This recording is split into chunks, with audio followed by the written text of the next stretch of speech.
শুভ সকাল বন্ধুরা, তোমরা কেমন আছো? সবাই ভালো আছো তো? আমিও ভালো আছি। তা সকালে চা টিফিন হয়ে গেছে তো? আমারও হয়ে গেছে। তো এই দেখো, এই শাকটা কি তোমরা চেনো? এইটা এটা কিন্তু মটর শাক। এই শাক কে কে খেতে ভালোবাসো বলো তো একবার? আমার তো খুব ভালো লাগে, এই শীতে এই শাকটা পাওয়া যায়। আর আমার এই শাকটা খেতে ভীষণ ভালো লাগে, ভীষণ।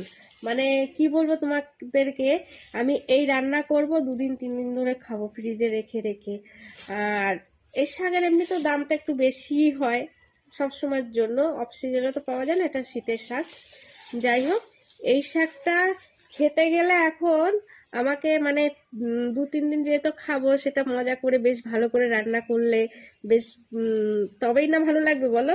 তাই শাকটা তোমরা কিভাবে খাও জানি না, আমি কিন্তু এই শাকটা খাই মানে শোল মাছ দিয়ে। শোল মাছ দিয়ে এই মাছটা খাই, আমার কিন্তু ভীষণ ভালো লাগে শোল মাছ দিয়ে।